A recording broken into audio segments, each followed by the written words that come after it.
నమస్తే రమ్ గారు. నమస్తే జయ. మంచి చందమామ కథ ఒకటి చెప్పండండి. మామూలుగానే మనం ఒక పని చేద్దాం అనుకుంటూ ఉంటాం.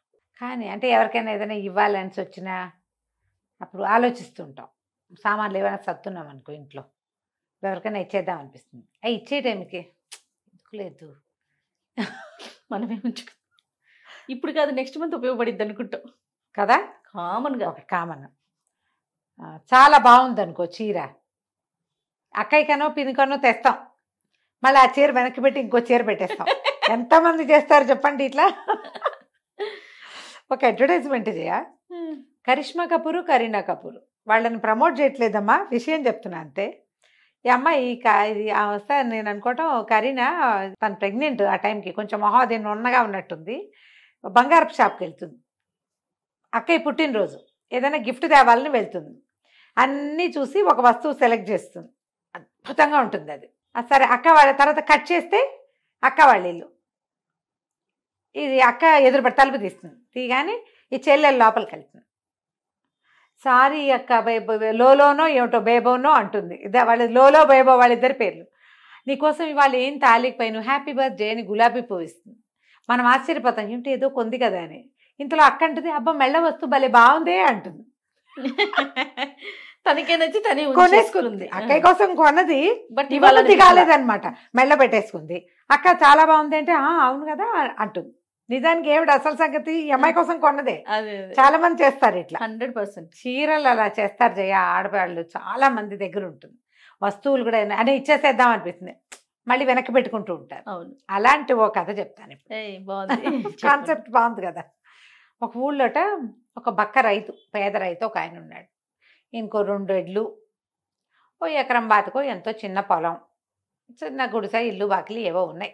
గొడ్లకి కొట్టం కూడా ఉంది. ఓ 2 గేదెలు కూడా ఉన్నాయి. చిన్నవాళ్ళు బాగా. ఒకరోజు పొలం దున్నుతూ ఉంటే మామూలుగా ఇట్లా నిలువు జాళ్ళు అవుతాయి కదా. ఒకసారి ఎందుకనో అది ఇట్లా పక్కకి పోయింది. పోయేసరికల్లా అక్కడ ఏదో ట్రంగుమని తగిలింది. ఈ నాగేటి కర్రుకి తగిలింది అనమాట. ఏమిటా ఏదో టంగుమంది. మామూలుగా అది ఎప్పుడు చాలు కిందకి రాదు, పక్కకి పొరపాటున వెళ్ళింది. కర్రు అటు వెళ్ళిపోయింది అనమాట. సరే ఎద్దుని యువతలకి లాగి ఆ టంగుమన్న చోట ఒక గుణపం వేసి మెల్లిగా తవ్వి చూస్తే ఏముంది, అంత గిన్నె, కంచు గిన్నె, దాని నిండా బంగారం. హడిలిపోయాడు. అయ్య బాబోయ్, ఇంత బంగారం! తీసుకెళ్ళి న్యాయాధికారికి అప్పచెప్పేయాలనుకున్నాడు. దాన్ని తీసాడు బయటికి, యువతలకి తీసాడు. తీసి ఎక్కడిది, ఇది ఎలా వచ్చింది ఏమిటి అవన్నీ ఆలోచిస్తున్నాడు. భయము, వణుకు, చాలాసేపు అపిరితిపిరి అయిపోతారు మనుషులు అలాంటివి కనపడేసరికి. ఇంతలో ఏమైంది, చుట్టుపక్కల ఎవ్వరు లేరు. కానీ ఇతనికి కనపడింది గ్రామాధికారి పక్క ఊరు వెళ్తున్నాడు. ఆయన వెళ్తూ కనపడ్డాడు. కనపడేసరికల్లా గ్రామాధికారి కనపడుతున్నాడు. ఆయనకి ఇచ్చేద్దాం అనిపించింది. అయ్యగారు అయ్యగారు రండి రండి రండి అని కేకలు పెట్టాడు. ఆయనేమనుకున్నాడు, ఏదో అక్రమం జరిగింది ఇక్కడ, ఎవరైనా గట్లు జరిపేశారు, ఏదో అయ్యి ఉంటుంది, పాపం పక్కవాడు నేను కనపడ్డానని నన్ను పిలుస్తున్నాడని ఆయన వచ్చాడు. అక్కడి నుంచి నడిచి ఆయన దగ్గరకు వచ్చేసరికి ప్రాణోపల. ఇవాళ కబుక్కని ఏం చేశాడు, దాన్ని ఇట్లా తోసేసి మట్టి తోసేసాడు కాలుతోటి దాని మీదకి. అయ్యగారు మీరు చాలా గొప్పవారు, మీ అంత తెలిసిన వాళ్ళు ఎవరు లేరు, మీరు చెప్పండి మా ఎలపటెద్దు మంచిదా దాపటెద్దు బాగుందా, ఈ రెండిట్లలో ఏది బాగుందో చెప్పండి అన్నాడు. ఆయనకి ఒళ్ళు మండి, నా దారిని నేను రోడ్డు అవతల నుంచి పోతూ ఉంటే ఇంత దూరం నన్ను ఎందుకు ఈ చాళ్ళల్లో పడి నడిపించాడు, రెండు మంచివే పోరా పిచ్చి వెధవా అని వెళ్ళిపోయాడు. ఆయనట వెనకెట్టంగానే వీడు కనిపి, అయ్య బాబు ఎందుకు ఇచ్చాను కాదు, దీన్ని ఏం చేయను నేను, ఎట్టా ఎవరిదో ఇది, మనం ఉంచుకుంటే ఏమైనా బాగుంటుందా, మళ్ళీ ఎంత తప్పు, మళ్ళీ చాలా తప్పు, అది చేయకూడదు మనం, ఆ పని ఇచ్చేయాలి ఎలాగైనా. సాయంత్రం దాకా 2 జాళ్ళు గీసాడు, ఎట్టగొట్టా పని చేశాడు. ఏం చేయాలో తోచటలా. ఇంతలో ఏమైంది, సాయంకాలం అయ్యేసరికి పొద్దున్నే న్యాయాధికారి ఊరెళ్ళాడు కదా, ఆయన నడుచుకుంటూ వస్తున్నాడు అటు నుంచి. ఆయనకి ఇచ్చేద్దాం అనిపించింది వీడికి.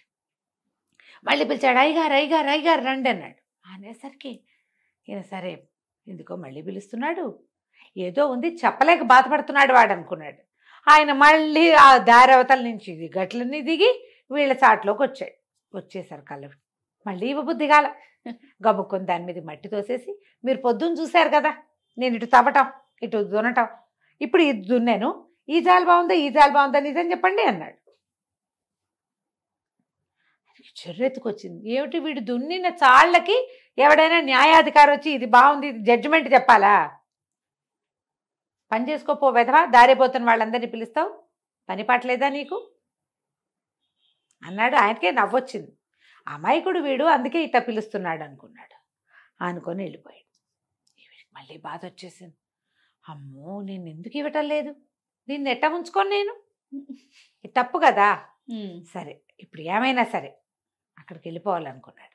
సరే ఏం చేశాడు, ఒక గోను సంచిలో తనకి ఫుడ్ తెస్తుంది భార్య, ఒక సంచిలో పెట్టి పొద్దున్నే తెచ్చిపెట్టింది, అందులో దాన్ని పెట్టుకున్నాడు. భుజాన్ని వేసుకుని గొడ్లని ఎడ్లని రెండింటిని తోలుకుని పోయాడు ఇంటి. తోలుకుపోయాక వాకిట్లో నిలబడి, ఏమే నువ్వు ఒక పని చేయి, నేను కొంచెం న్యాయాధికారి దగ్గరికి వెళ్ళి రావాలి, ఈ ఎడ్లు రెండింటిని నువ్వు లోపల కట్టేసి కొంచెం మేకలకి గొర్రెలకి గేదెలకి వీటికి గడ్డి పడేసి పని చేయి నా బదులు అనేసరికి భార్యకి డౌట్ వచ్చింది. అసలు వీడు గొడ్లు పోయి వదిలిపెట్టాడు ఎవరి మీద, పైగా భుజాన్ని ఏదో సంచి వేసుకున్నాడు. ఆ సంచి ఏమిటి, అది రోజు మడతపెట్టి ఇట్లా చంకలో పెట్టుకొస్తాడు. ఏం వేసుకొచ్చాడు అందులో? వచ్చింది ఆవిడకి డౌట్. ఒకటి, న్యాయాధికారి ఇంటికి వెళ్తానంటున్నాడు ఎందుకు, ఏదో ఉందనుకుని ఆవిడేమంది, ఆహా నీ ఎడ్లకి వాటికి గోడ్లకి పని చేయడానికేనండి నేనున్నాను, నా ఇంట్లో పని ఎవడు చేస్తాడు, చేతనైతే చేసుకో, లేకపోతే నీ గొడ్లకి ఇప్పుడు తినలేదు నేను పెట్టను, నీకు అన్నం పెట్టడానికే నాకు సమయం సాల్టలేదు, పెట్టుకోలేకపోతే పో అనగానే, మరి ఇప్పుడు గొడ్లకి తిండి లేకపోతే రైతు కదా, అందుకని ఏం చేశాడు, ఆ భుజాన ఉన్న సంచిని తీసి కింద పెట్టి ఇది 2 ఎడ్లని కొట్టంలోకి తీసుకుపోయాడు. ఒక క్షణంలో అవదది, వీటిని కట్టేసి లోపల ఎక్కడో పక్కన ఇంత గడ్డి ఉంటుంది, అన్ని జాళ్లల్లో ఇవి తీసుకుపోయి కాస్త గడ్డి పడేయాలి. అతను ఆ పని చేసే లోపల ఈ భార్య ఏం చేసింది, గబగబా వచ్చేసి ఆ సంచి కూడా తీసి చూసింది. చూస్తే ఏముంది, ఇంత కంచు గిన్నె ఉంటుంది, అడుగెత్తుంది, ఒక 6 అడుగు 20 అడుగు కైవారం కూడా ఉంది. అమ్మ బాబో ఇది నిండా బంగారమే, ఊరిని వీడు న్యాయాధికారి అంటున్నాడు, అక్కడ ఇచ్చేస్తాడో ఏమిటో వీడి తెలివితేటలు, వీడి బొందా అని చెప్పి ఏం చేసింది, చటుక్కున ఆ గిన్నె పట్టుకెళ్ళి లోపల పెట్టేసి అదే సైజులో ఉన్న ఒక పలుగురాయిని తెచ్చి అందులో పెట్టేసి కట్టేసింది. మనవాడికి ఏం తెలుసు, రైతుకి తెలీదు, ఆడవాళ్ళు స్త్రీ బుద్ధి ప్రళయాంతక అన్నారు, అందుకే ఏం చేసింది, ఆ సంచి పుచ్చుకుని వెళ్ళిపోతుంటే మాట్లాడకుండా ఊరుకుంది ఆవిడ. ఇతను పోయి న్యాయాధికారి గారి వాకిట్లోకి వెళ్ళాడు. అయ్యగారిని కేకేయండి మాట్లాడాలన్నాడు. పని వాళ్ళు ఎవరో 2-3 ఉన్నారు. అయ్యగారు మన అవతల బీళ్ళ దగ్గర ఉండే బకరైతే ఒకడు మిమ్మల్ని చూడడానికి వచ్చాడండి అనేసరికి ఆయన వచ్చాడు. అయ్యగారికి ఒక బహుమతి తెచ్చాను అన్నాడు. అయ్యగారు మీకు బహుమతి తెచ్చానండి ఇదిగోండి అన్నాడు.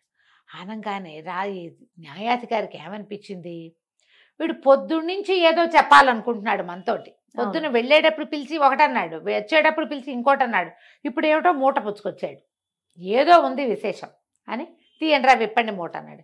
ఏముంది మూట విప్పితే చూస్తే అందులో ఇంత పలుగురాయి, ఒళ్ళు మండిపోయింది. రైతు నిర్ఘాంతపోయాడు. ఏమైంది గిన్నె అర్థం కాల, పిక్క చచ్చిపోయి నుంచున్నాడు. అక్కడి నుంచి ఆయన జడ్జి గారు అన్నాడు, వేధవని కట్టేసి ఉరిదీసేయండి వాళ్ళ మీని. అయ్యో పొద్దున్నుంచి పనిపాడు చేశాడు, ఇప్పుడు బహుమతిని పలుగురాయి తెస్తాడు ఆ పాపిష్టి వేధవా, వీడిని ఉరిదీసేయండి అన్న. అనగానే ఏముంది, వీడిని తీసుకుపోయి ఒక కొట్టలో పడేశారు, రేపు పొద్దున్నే తీస్తారు ఊరి, ఇది సాయంకాలం. వీడు అక్కడ కూర్చుని ఇట్లా ఆలోచిస్తున్నాడు, ఎంత గిన్నె ఎంత ఎత్తు, తన నిండా బంగారు మెరిసిపోతుంది, ఇలా సైగలు మాట్లాడుకుంటున్నాడు అనమాట వాడిలో వాడే. వాడు ఇంత ఇంత అనేసరికల్లా ఇది పాలేళ్ళు ఉంటారు కదా, వాళ్ళంతా చూసి వాడు ఏంటో కొలుస్తున్నాడండి చేత్తోటి, ఇంతంటాడు ఇంతంటాడు ఇట్లా అంటున్నాడు, ఏదో మెరుస్తోంది అంటాడు, ఏదో ఉందండి అనేసరికల్లా లోపలికి పిలిచాడు. మళ్ళీ పిలిచి ఏమిట్రా ఏదో కొలుస్తున్నావుట అన్నాడు. వీడికి మళ్ళీ బంగారం పేరు చెప్పబుద్ధి కాల. అప్పుడు కూడా అయ్యగారు కాదండి మిమ్మల్నేనండి, మీ తల ఇంత ఎత్తు ఇంతలా ఉంది, మీ బొజ్జ ఇంత ఉంది, మీ మెడ ఇంత ఎత్తుంది అని మీ కొలతలేనండి కొలుస్తున్నాను అన్నాడు. అనేసరికి ఒళ్ళు మండిపోయింది. వెధవా పిచ్చివాగుడు బాగుతావా, ఒరే విని ఆపద్దు గురి తీసేయండి ఇప్పుడే అనగానే తీసుకెళ్ళి కట్టేశారు. తీసుకెళ్ళి వెనక చేతులు 2 కట్టేసి దీని పేరేమిటి మన ఊరికోయికి తగిలిచ్చేయబోయారు. అక్కడే ఉంది పక్కన, మెడకు తగిలిచ్చిపోతుంటే ఉండండి ఒక్కసారి అయ్యగారితో మాట్లాడాలంటే, సరే చచ్చిపోతాడు వీడు, ఉరి తీస్తే ఏముంది పుసుకొని పోతాడు, ఇంకోసారి మాట్లాడతానంటున్నాడని ఏదైనా చెప్తాడని పిలిచారు. వీడికి అప్పుడైనా చెప్పేద్దామని పిలిపించాడు. ఒకటి దొరికింది, మా ఇంటి దగ్గరికి బస్తాలో తీసుకెళ్ళాను, అక్కడ మిస్ కొట్టింది, ఇక్కడికి రాయొచ్చింది, దాని సంగతి కనుక్కోండి అని చెబుదామనుకున్నాడు. ఆయన గబగబా వచ్చేసరికి మళ్ళీ చెప్పబుద్ధి కాలే వీడికి. చెప్పబుద్ధి కాక, చూడండి అయ్యగారు, మీ వాళ్ళు ఏమిటో మెడకి తాడు తగిలిస్తున్నారు, నేను చచ్చిపోతానో ఏమిటో మీకు ఆ సంగతి ముందే తెలియజేద్దామని పిలిచానండి అన్నాడు. ఆయనకి పట్ట చెక్కలయ్యేలాగా నవ్వొచ్చింది. వీడు అమ్మాయి కూడా వెర్రివాడ, ఏమిటి వీడు వృధాగా వీడిని చంపడం ఎందుకు, మరే వీడు పిచ్చి వెదవరా, వాడిని వదిలిపెట్టేసేయండి అన్నాడు. పోనీ బతుకు జీవుడా అని దిగొచ్చేసాడు. ఇంటికి వచ్చి కాళ్ళు ఇడ్చుకుంటూ వచ్చేసరికల్లా బతికే ఉన్నాడని తెలిసింది పెళ్ళానికి. బతికే వచ్చావా అంది. వచ్చానే, ఏదో ఒక విశేషం జరిగిందే, అది ఎవరికైనా చెప్పడానికి భయమేస్తోంది అన్నట్టు. నువ్వు ఎవ్వరికీ చెప్పద్దు, నోరు మూసుకునుండు. 4 ఎకరాలు పొలం కొనిపెడతా, హాయిగా దున్నుకో, ఇంకో 4 గొడ్లు కొంటా, 4గురికి వెళ్ళు, సంపాదించుకో, అంతే. నువ్వు చూసింది, నీకు తెలిసింది, నీకు అర్థమైంది, నువ్వెవరికి చెప్పక్కర్లేదు అని చెప్పు. సరే, నోరు మూసుకుని ఊరుకున్నాడు. భార్య చూసుకుంది. ఇంకా తర్వాత ఆవిడ 10 ఎకరాల పొలం కొంది, ఇంకా పెద్ద గోశాలు కట్టించుకుంది, పెద్ద శాలు కట్టించుకుంది, గోడ్లు పెంచుకుంది, ఇల్లు బాకిలి అన్నీ పెరిగినాయి. వీళ్ళింటి ఒక డబ్బు వచ్చింది అనే సంగతి రెండో కంటి వాడికి తెలియకుండానే జరిగిపోయింది. తెలివిగల్ల భార్య ఆవిడ తెలివిగలది, వీడికి చపల చిత్తం. ఇవ్వాలని ఉంది, ఇవ్వద్దని ఉంది. మనం ఎన్నిసార్లు చేస్తాం ఇట్లా? చేస్తామండి. ఒకసారి జస్ట్ సరదాగా ప్రతి వాళ్ళు నేను ఏ ఏ విషయాల్లో ఇలా చేశాను అని ఆలోచించుకోండి. డెఫినెట్గా. మీరేం చేస్తారు అమ్మగారు? జనరల్గా పుస్తకాలు పుస్తకాలు చేస్తారా? ఇస్తానంటాను. ఆ పుస్తకం వచ్చేసరికి ప్రాణం ఒప్పదు, నాకు ఒప్పదు, అదో బాధ. అక్కడి నుంచి చీరలు కూడా ఇచ్చేసాక అబ్బా అనవసరంగా ఇచ్చాను అలా ఉండాల్సింది అలా అనిపిస్తుంది. అన్నీ కాదు, చాలా కొన్ని విషయాల్లో జనరల్గా అట్లా అనిపిస్తుంది. అవును. రైట్ అండి. నమస్తే. నమస్తే.